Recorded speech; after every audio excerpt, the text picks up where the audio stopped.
Salut à tous, ici le Playmaker. Aujourd'hui on se retrouve pour le review final de Cho'Zed, et tout au long de ces vidéos, vous m'entendrez parler de Arc 1, Arc 2, Arc 3 et Arc 4, qui sont les différents arcs narratifs de cette saison.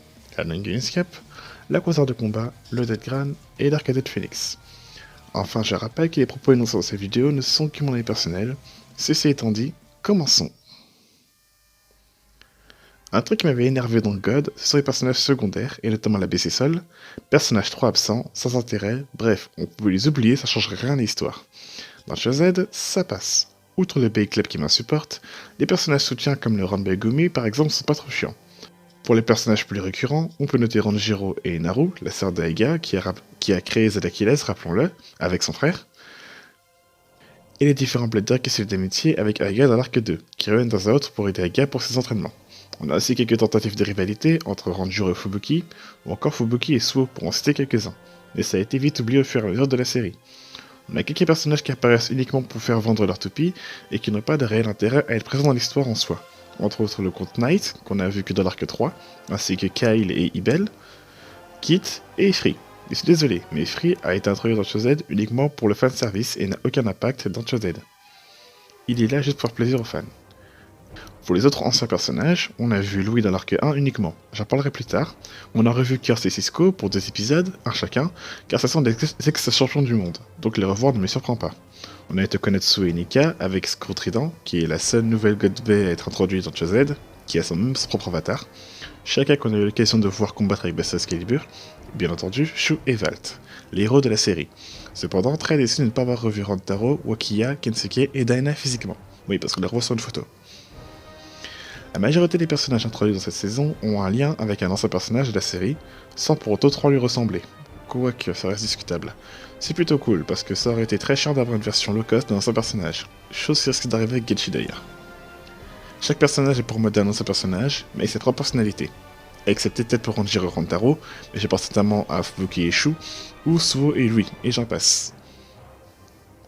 On va s'attarder sur Aiga, le héros de cette saison. Au début, Aiga connaît Beyblade sans vraiment s'y intéresser, mais après l'arrivée de Valt, il s'est mis en tête de devenir le plus fort du monde. Si Aiga ressemble beaucoup à Valt au début, cela ne durera pas très longtemps. En effet, là où il a fallu à Valt 2 saisons pour être champion du monde, il a fallu seulement 28 épisodes à Aiga pour le devenir, et même battre Faille au passage, rappelons-le.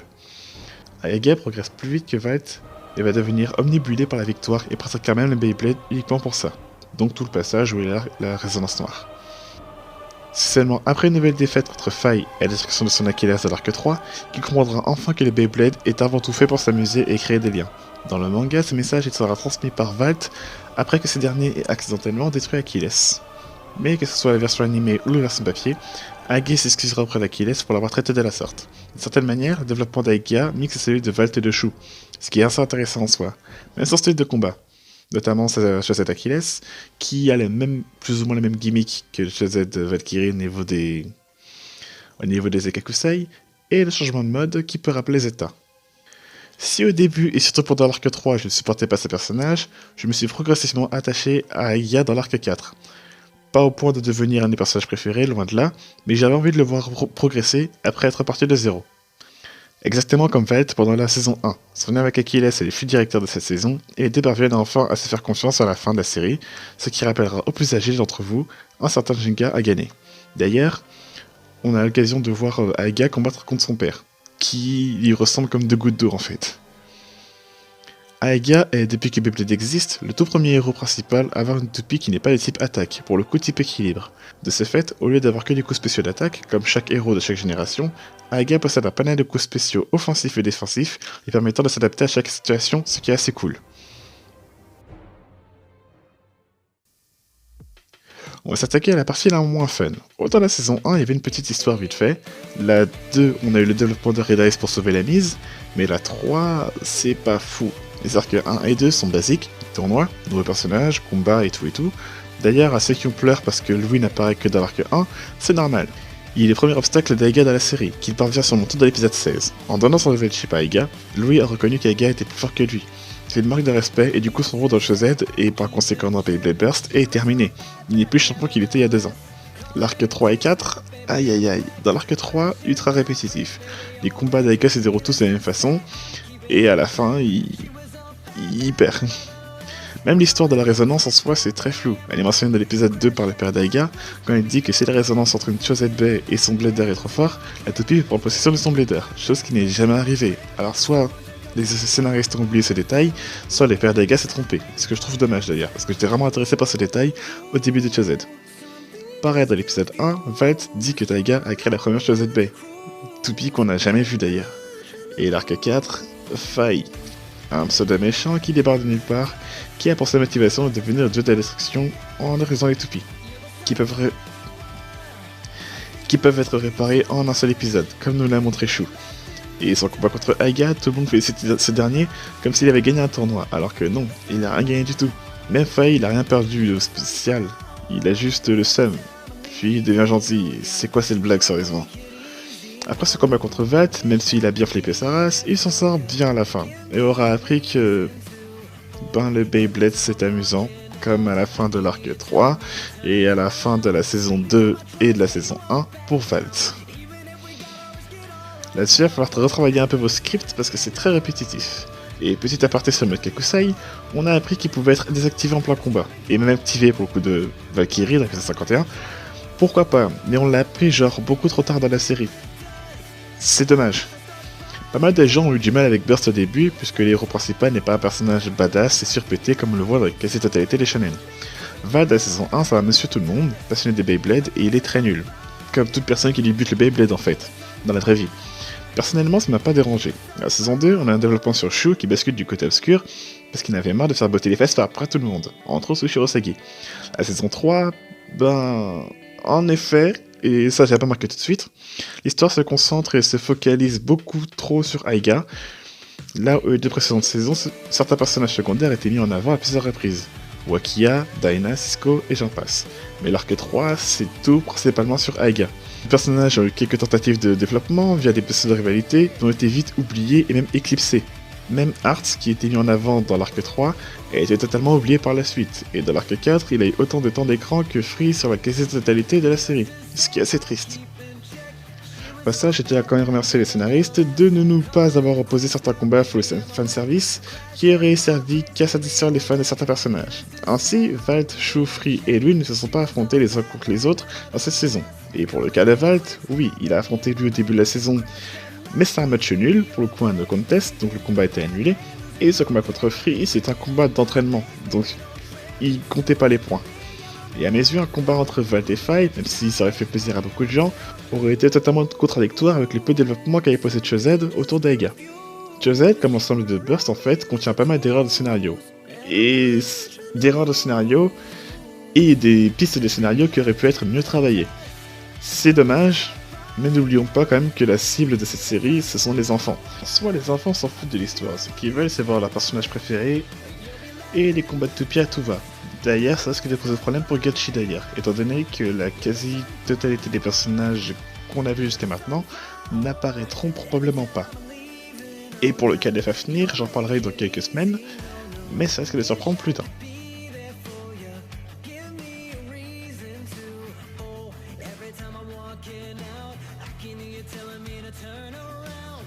Certes, c'est pas évident de regarder une série avec un regard d'enfant quand on a un regard d'adulte, comme le mien, ou quand on a l'habitude de regarder des séries qui ont un vrai scénario. Si on fait abstraction du scénario, on peut remarquer d'autres choses comme les musiques qui sont excellentes, ou encore l'animation.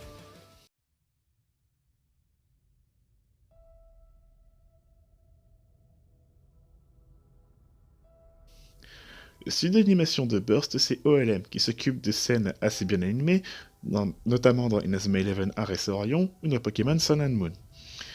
Oui, entre la saison 1 et la saison 3, on passe de combats entre copains à du Gurren Lagann. Dans l'ensemble, la série reste quand même fidèle au code shonen, étant donné que l'épisode 50 fait beaucoup de références à Dragon Ball, mine de rien.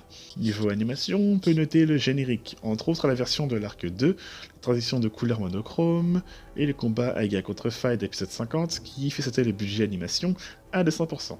Chaque seconde de cet épisode est un pur plaisir.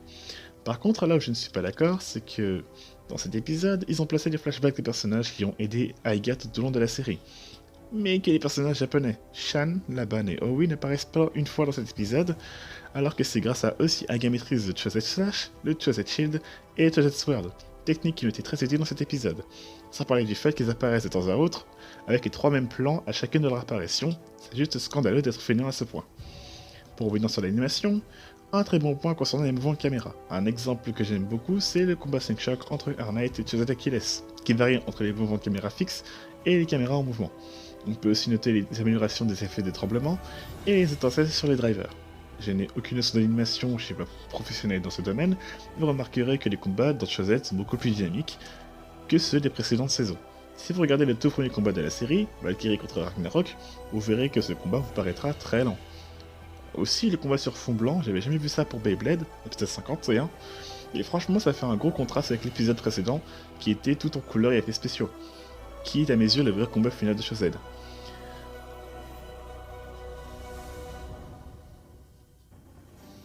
Burst, comme Metal Fight, a ses défauts, mais comme les toupies, la série Fight n'existe pas. Niveau histoire, il est vrai que ça vole pas très haut, c'est un peu répétitif sur les 3 saisons, et j'ai un peu peur pour ce que nous proposera la saison 4. Mais Burst n'est pas une série à jeter et n'est pas aussi mauvais que les gens le prétendent. Donc quand je dis les gens, généralement, ce sont les fans de Metal Fight qui n'acceptent pas que Metal Fight se soit terminé pour de bon, et qui crachent sur Burst. Après, rien ne vous oblige à regarder Burst, si vous n'aimez pas, laissez apprécier ceux qui apprécient. Après, si vous voulez vraiment un vrai scénario, je vous invite à lire le manga. Certes, il n'est pas aussi long que l'anime, mais l'auteur, Hiro Morita, et aussi créateur de Beyblade Burst, ne s'occupe pas du scénario de l'anime, et ça c'est bien dommage. Mais bon, à mes yeux, en termes de scénario, il y a mieux, mais il y a pire. Mon argument, on s'en fout du scénario, c'est une série pour enfants, ben en soi, c'est peut-être pas une excuse, puisqu'il y a beaucoup de séries animées au Japon qui servent à vendre des jouets et qui ont un scénario potable. Quoique pour le coup de Super Sentai et Kamen Rider, ça se demandait si c'est vraiment des séries pour enfants en fait. Après, est-ce que c'est un scénario ou autre chose, je ne peux pas vous dire. Par contre, si un jour on a droit à un making of d'épisodes 50 et 51, je dis pas non. Après, qu'on aime ou qu'on n'aime pas, Beyblade Burst continue encore aujourd'hui, depuis 2015, à faire parler de lui. Un peu comme dans le domaine du cinéma, tous les films un peu scandaleux, vous avez forcément un exemple.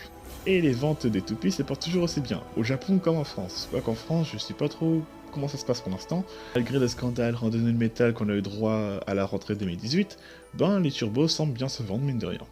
Espérant que Beyblade ne subira pas le même sort que Zero G et Go Steel il y a ça quelques années. Avant de se quitter, j'aimerais poser une petite question. Nombreux sont les personnes qui critiquent Burst et notamment Chosed, mais ces mêmes personnes continuent tout de même de regarder. Si vous faites partie de ces personnes, dites-moi en commentaire pourquoi vous continuez à regarder, et pourquoi vous continuerez à regarder Burst avec Gachi. C'est une question qui me trotte dans la tête depuis un moment, et il m'est impossible de trouver une réponse par moi-même, c'est pour ça que je vous demande. Et voilà, cette vidéo marque la fin de l'ère de Chosed, on entre à présent dans l'ère des Gachi. Évidemment, je continuerai les reviews soit sur ma chaîne, soit sur CBF d'Espace comme d'habitude. Je tenais aussi à vous remercier d'être resté fidèle à l'émission, malgré la suppression de mon ancienne chaîne en septembre. C'est grâce à vous et aux sessions du B-Group et du BV d'Espace que l'émission existe encore. On est actuellement 550 sur la chaîne, ce qui est énorme. Sur mon ancienne chaîne, j'avais atteint ce score en un an. Là, ça s'est fait en 6 mois seulement grâce à vous tous. Peut-être, qui sait, qu'on va avoir les 1000 abonnés en 2019. Je vous laisse avec un petit montage vidéo sur lequel je travaille depuis quelques semaines, histoire de célébrer la fin de Chosed. N'hésitez pas à mettre votre avis sur Chosed en commentaire. C'était Playmaker, merci encore, et à la prochaine.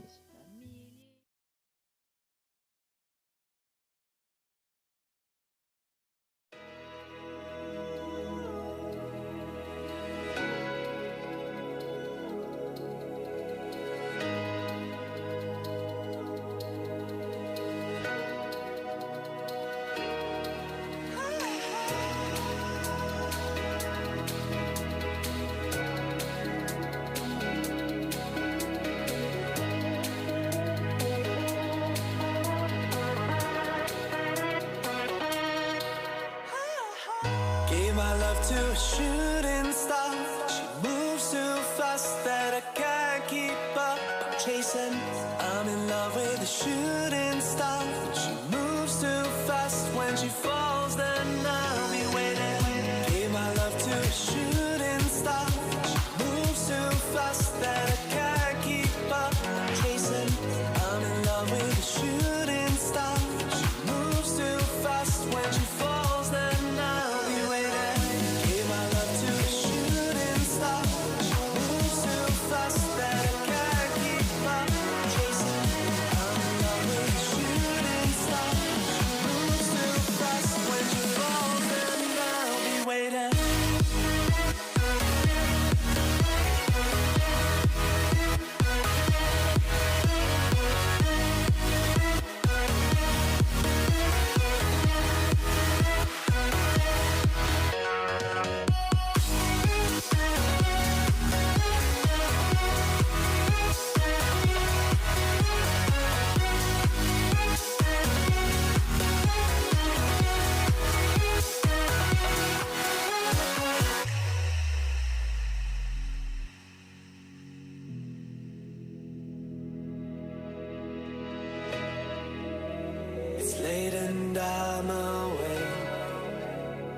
staring at the wall.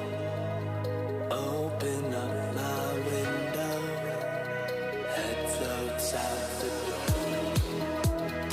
No one else around, and a shimmer takes my eye.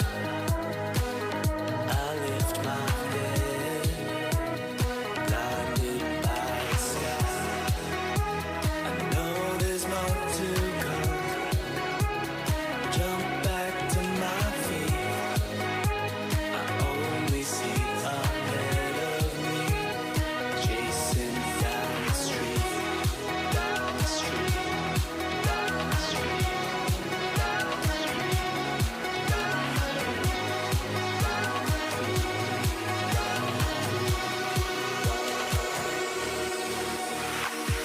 Gave my love to a shooting star.